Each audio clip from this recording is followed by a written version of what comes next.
So I've been, for the last 5 days, I've been working on a new version of our website, tunedtojxm.com, which by the time this is released, it will be up and running. Dude, you just committed yourself to a time frame. It'll be shiny, it'll be new, it'll be bright, it'll be wonderful. But, you know, the point I want to make about this project is that I'm great at the front end, like the design stuff and all that, right? And if people are familiar at all with, you know, religion and the Bible and the story of Lucifer, Lucifer kind of tried to start a coup amongst the angels and was banished from heaven and fell to hell. And one thing that I think people don't realize about Lucifer is that perhaps he was also a web developer, because there's a special place in hell for the people that decide how websites get optimized and load. Yeah. I If you designed the look of a site solely around loading and optimization, I would imagine it wouldn't look very good. It would look like the sites from the 90s, like like you have a little blinking GIF of a font, and then you have like text with those hyperlinks and blue hyperlinks. Yep. And what I will say about it is that I learned a lot from, just trial and error this time around. Last time we met to record, I had to stop recording because I broke the site. Well, and that's an interesting thing. You don't redesign. You don't design on a staging site. You're actually designing underneath the live site, because it's the way it's very interesting. I think there are probably very few agency owners at our scale, right? Because I mean, obviously, if you're only doing a couple six figures a year in revenue, you're probably the one guy there, and you're doing, or girl there, and you're doing a lot of stuff, right? And you're chief cook and bottle washer, but you don't have to be the one to design our site. You don't have to be the one to code it. It's our brand is it is one of your primary roles here. Yeah. Outside of the client facing stuff.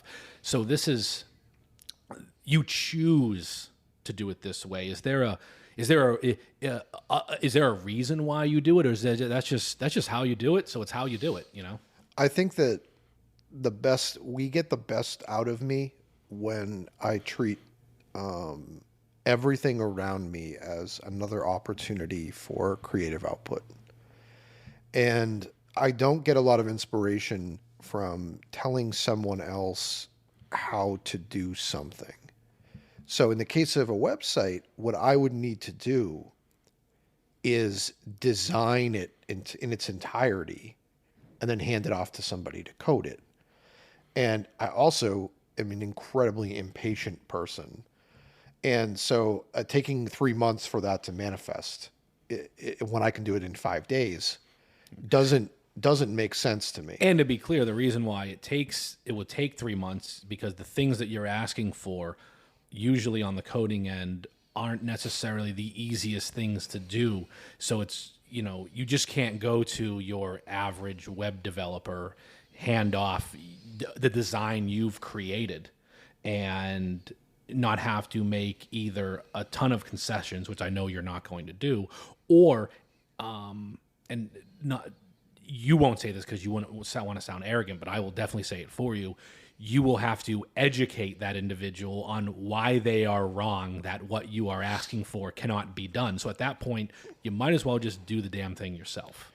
I was reading a article about John Deere tractors and their problems with all of this right to repair stuff. Have you read about any of this? Yeah. So like the amount that goes into being able to actually repair these things, they're not giving people the code they need and the support they need. So basically, your tractor breaks down, John Deere's got you. Yeah, and I feel the same way about web development, is that I always want to have the right to repair. And if I don't understand what I've bought into, then I'm always at the mercy of calling up someone and being like, hey, this isn't working. Why isn't it working? Fix it. And there are times where that makes sense. Like we do have a couple of different development partners that help me with server side stuff, or Yeah. like you heard me on the phone calling people saying, website's down, I'm not sure why. Oh yeah, and even on the client end, we have clients that we work with. We hand the design off, but we work with their either internal development team or most likely an external developer that they have. But we need to be able, when we get told that something can't happen, which happens a lot, to come back and say, well, no, yes, it can, and here's how it can be done, etc. So, And usually that falls on me. oh yeah, I'm our very last BS radar element that a vendor will say, no, that can't be done. And I'll go, yeah, it can. I've seen it done, number one. And number two, if you keep pushing, I will research it yeah, and either do it and then show you I did it or show you how to do it. yeah. We had a vendor that was working on this podcast that had a challenge. And I was like, oh, here's what you did wrong. And why? And he was like, oh, it's one of my first times in the software that you use. I appreciate that. And I think that it's part of my makeup is to not just understand the beauty of what I'm making, but also understand it, like the technology behind it. And it's kind of this circuitous thing where or cyclical where, and this is, I think, freaking Pixar came up with this, but like the technology inspires the creative and then the creative in turn inspires the technology. I need to make this. How do I make it? Well, I made it with this. Oh, wow. This allowed me to do what I wanted. Well, I can do this with that. Exactly. I'm now gonna I make can take that. this and do this. And I think there's an element of like, and then the other part of it is that I'm very much to put it in like musical terms, my process is very, very, very much jazz. So I always suffer from wondering what it could have been if I had iterated on it or riffed on it myself versus what it ended up being. And what I've learned over the years and what I've gotten really good at is accepting good enough and accepting things that, you know what, if I put more effort into that, it's really not going to make that much of a difference. But in the old saying that your website is your first handshake with people, I want them to shake my hand. I don't want to go to somebody I don't know and be like, hey, will you shake this person's hand for me? I never thought of it that way. Yeah. That's a really great way of kind of that idea of having that personal stamp, especially in a business where the personal bespoke level of service that's provided, as is in ours, having them shake someone else's hand is not exactly what we're looking for. That's wow. I really like that. I'm totally stealing it, and in 6 months I will claim that it was my idea because as you We have recorded proof though. yeah, just like the Am I picture. recording? Just yeah, hopefully.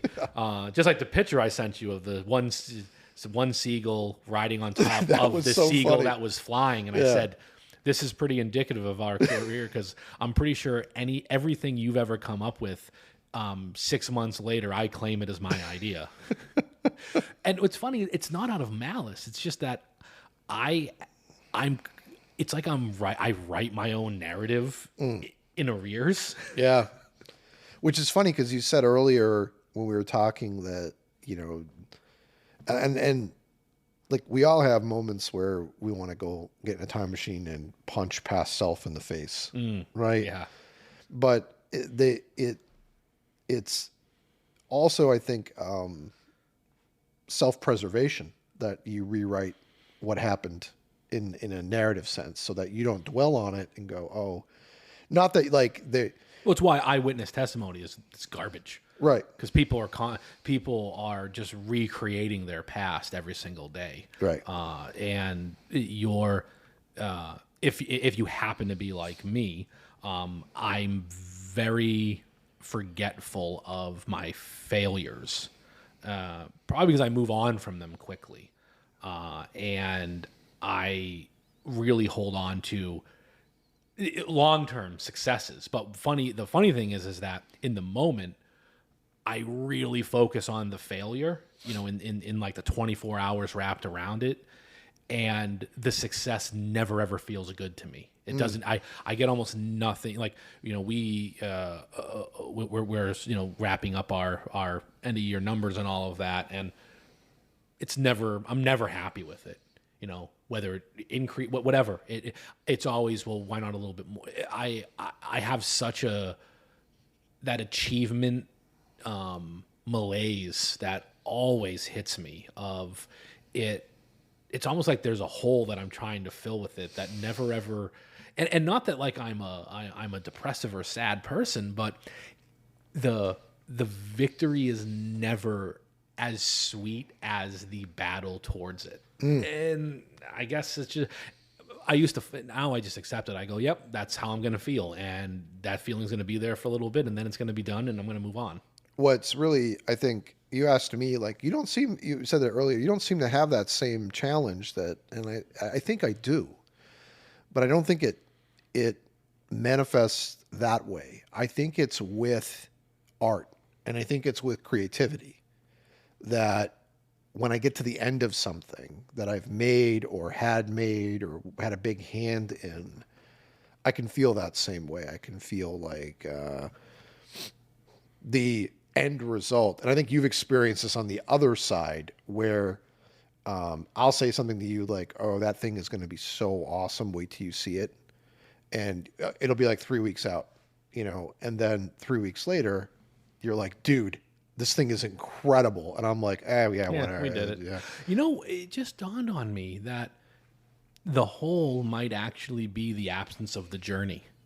And so let's just say, the joy you get from the journey is a watermelon, right? Just to give it some size.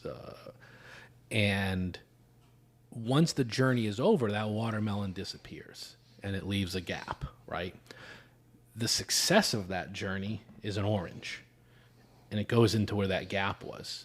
Think about everything that's around it. So because you talk about that a lot, the idea that it really is the journey, and maybe that's in this very moment, I just realized that maybe that's what I'm feeling, the gap between the pleasure of the journey and the pleasure of the success. And yeah, wow. Well, I think you're on to something, because that's how I look at my life now, is that there's no stop and start. I'm on a perpetual ride. And so it behooves me to queue up as many things to tackle as I possibly can. Even if I know I can't get to them for 3 months, 6 months out, I know they're there. So I know what my next destination is going to be, and I just work towards that. With the business, with the company, I think it's like, you said something, a very pithy way of saying it, but you said I'm done when I stop, is what you said, something like that yesterday. Yeah. I'll stop when I'm done, Yeah. And I think our done point is not next year. It's not 2024, right? It's not even in sight. Unless one of us won the lottery last night, which I don't think anyone won. So No. And so it's like we're working on this, or at least I've resigned myself to it being an ever evolving thing that we're is it a constantly resignation working on. or a choice? It's a choice, because it used to be that I thought that I had to resign myself to, okay, this is the way it has to be because I'm accepting it. But once I actually sat down and looked at it, I was like, what inspires me? Like, what gets me out of bed? What gets me excited? It's having things to work on that get me to the next thing to work on. And work I'm trying to actually remove that word from my vocabulary. As if it doesn't even. It seems like you've kind of crossed relatively deeply into, not that I was the first one to do it, not saying that, but that the idea that work and life, is no true separation, and they are this it is this massively interwoven thing. To the point that, and we talked about this offline a couple weeks ago.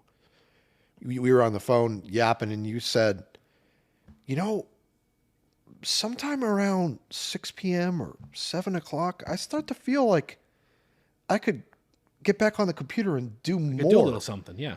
And I've been doing that, and not in an unhealthy way. I get home from here at the office, or I work from home, and I come downstairs. I have dinner with my family. I put my daughter to bed, and then I meditate and take a quick assessment of the remainder of my evening. I go to bed around 9:30, 9:45. So let's say Alice goes to bed at 7, and I read to her, so I'm done at 7:15. I meditate for 10 or 20 minutes, and now I've got 7:45 to about 9:45. I got 2 hours. It has been, and I really explore all the things I could do in that 2 hours. And it has been a loathsome concept to me to sit down and put the TV on and watch something meaningless, or sometimes I opt to put on a record and listen to it in my headphones and just relax. Sometimes I take a hot bath or whatever, but like a lot of times right now, being creative and the act of being creative is winning that competition. Not saying it always will. Just for now, it is. For now, but It doesn't. You don't have trouble sleeping for that, because I actually sleep better. see. It's weird because I need 2 hours, and I know this number. Like I must have 2 hours of non-business related thinking. And I guess maybe you separate. There's a separation for you between business and creative. There is. For me, everything I do is business. So Right. if my business mind is active, and I guess I would call it my analytical mind, even to the point where there's a new video game that I'm really hung up on called Vampire Survivor, and it's absolutely amazing, but it activate my business mind a little bit in the way the game works.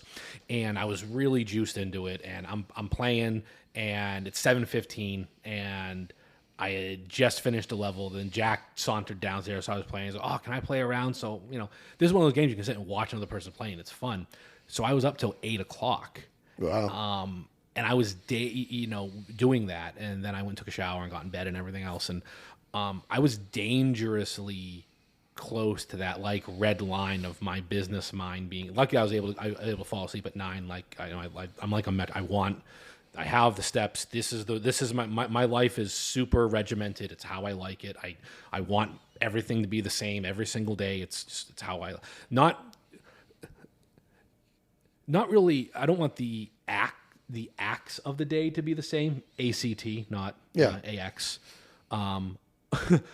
But in each of those, their moments, I want those time blocks to be the same in what I'm focusing on. And I found that it's challenging. And that work-life integration one is one that Lori and I were just talking about, because I noticed, I've been noticing her doing some late night postings again, 10, 11, 12 o'clock at night. And we all try to watch out for each other. And I was talking to her on the ride in today. I said, "Hey, I noticed that.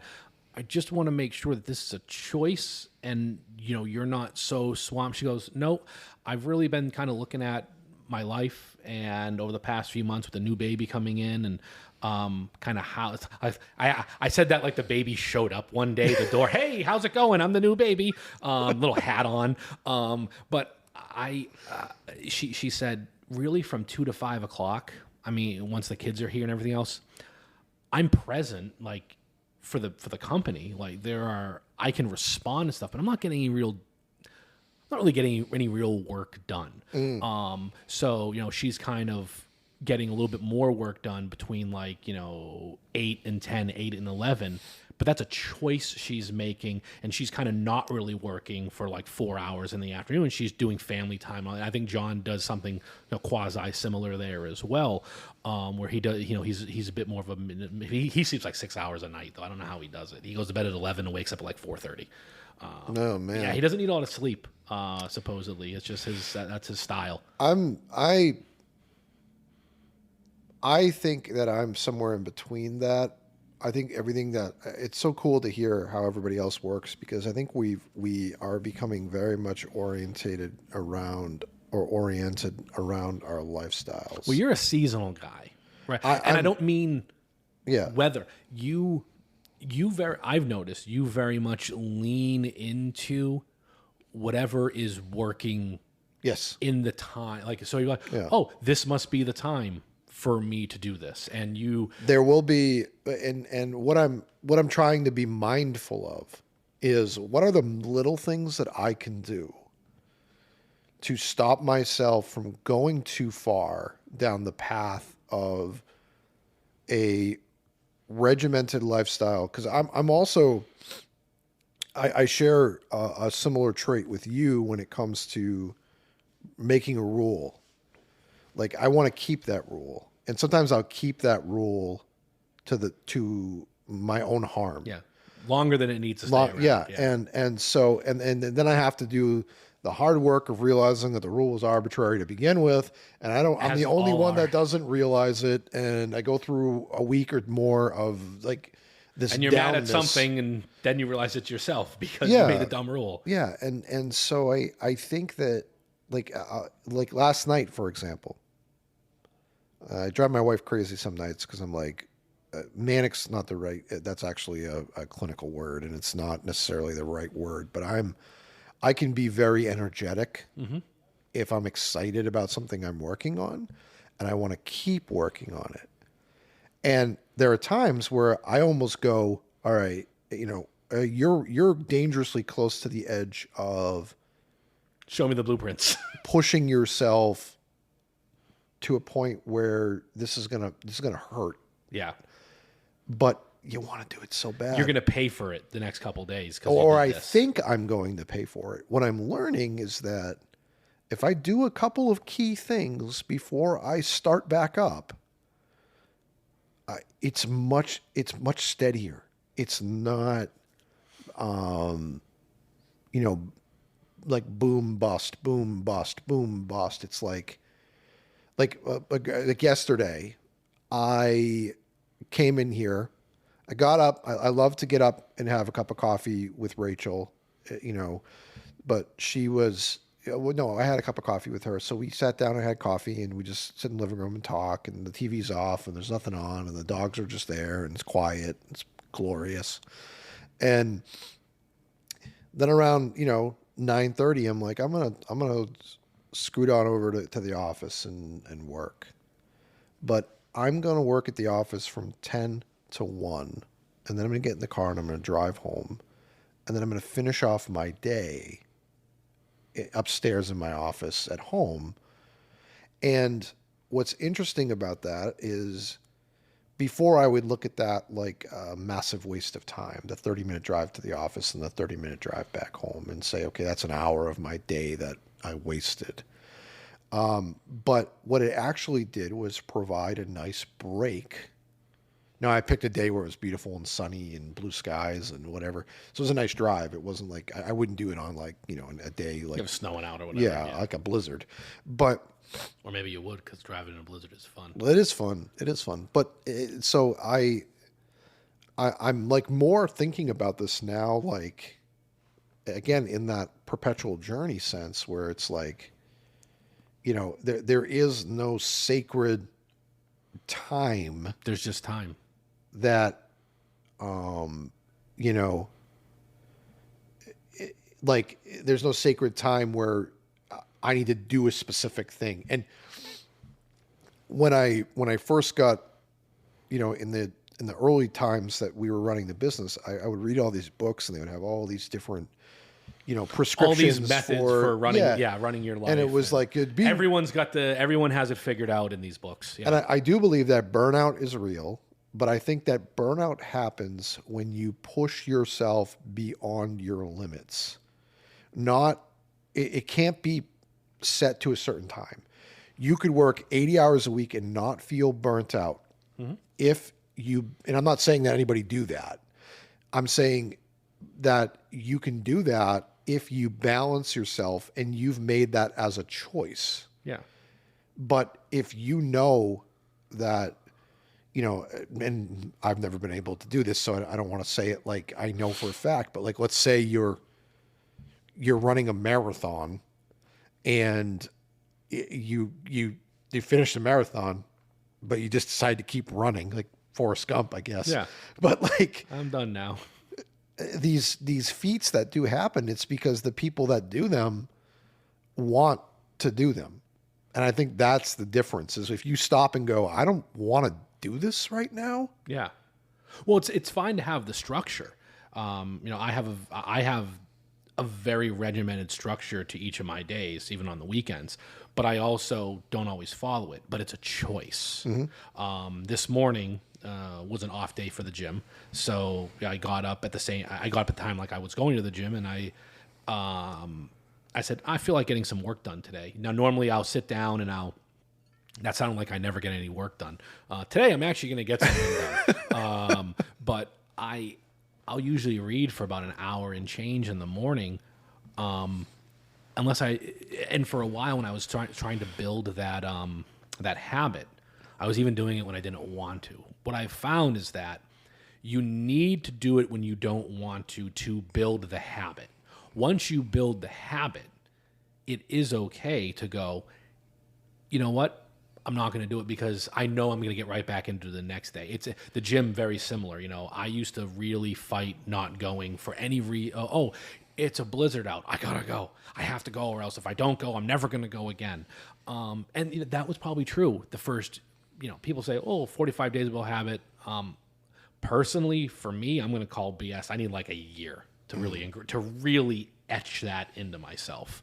But now I can miss a day for any variety of reasons, and it's cool. I'm fine with it, and because it's a choice. Yeah.